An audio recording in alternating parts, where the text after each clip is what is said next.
Hello, and welcome to this review of The Art of Love Historical Romance Book Series by Charlie Lane. I'm Olivia, your favorite resource for book recommendations you can easily screenshot, and you're watching Random Olive Reads. First up is Portraits, Passion, and Other Pastimes, which is book one of the series. We have a financially irresponsible Marquess who puts his family's livelihood in danger by overspending money on art and frivolity.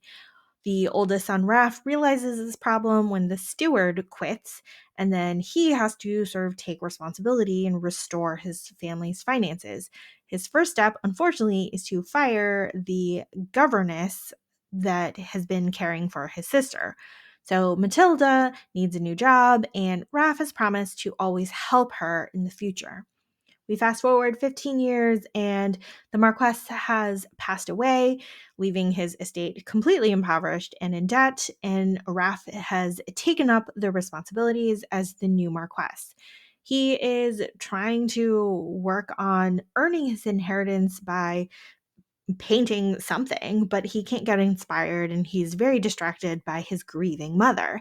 He thinks that he can help distract his mother by hiring a companion, so he seeks out Matilda to do so. Matilda is resistant at first because she almost has enough money to sort of retire to a cottage in the country, but she is somehow convinced to go and help the family because she used to be close to them.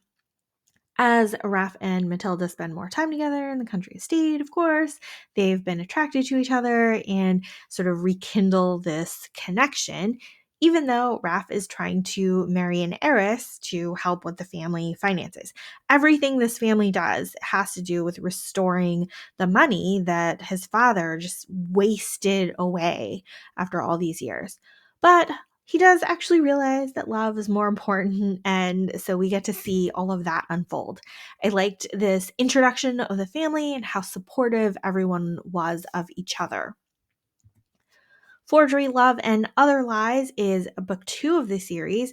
So, all of the siblings have actually inherited one piece of artwork each, while all of the other art was donated to museums and things.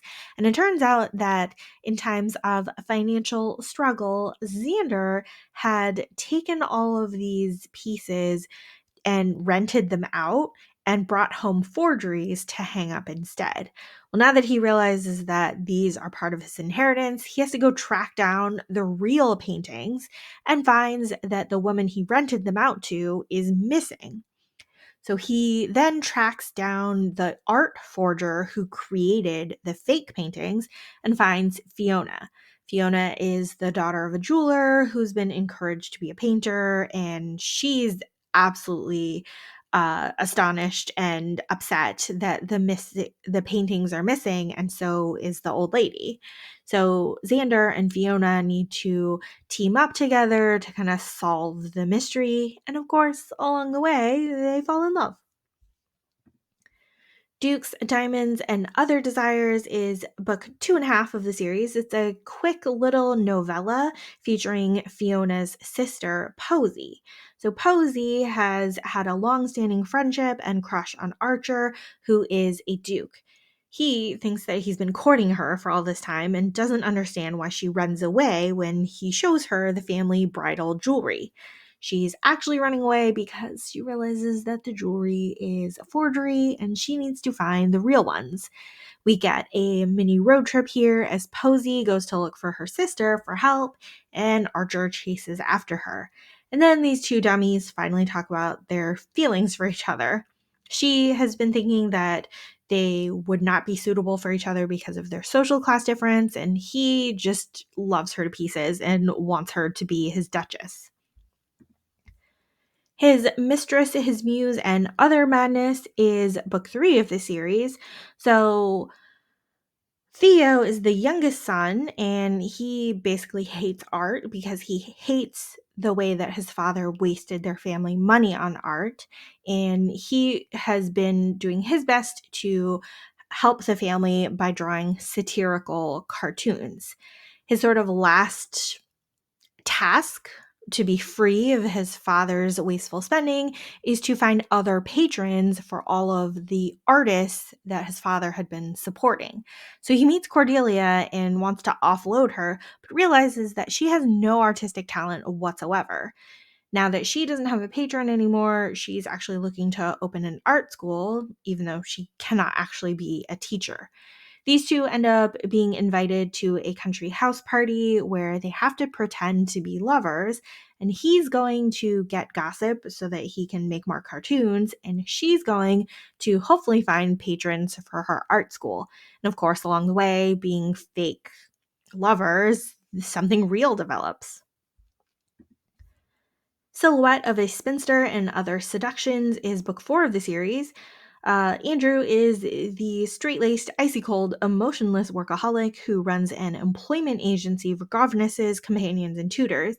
And he's seriously disturbed by the fact that his ultra competent, no nonsense, straight laced secretary is wearing a pink dress instead of a gray dress to his brother's wedding. He is your typical oblivious male character with no idea that Amelia has been secretly in love with him for all of these years. When he tells her that he's planning to get married for money in order to expand his business, she is internally heartbroken and she goes off on a month-long vacation to her estate in Scotland. Well, Andrew is all sorts of confused about his own feelings and why he's feeling abandoned, so he runs after her. And he's still totally incapable of feeling his feelings, even when faced with the attractive woman he finds there. This one is a heartbreaker of a book in all the best ways.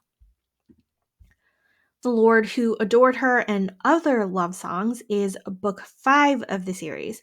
So Atlas is the son who went away to war, sending his soldiers' wages back home to help the estate.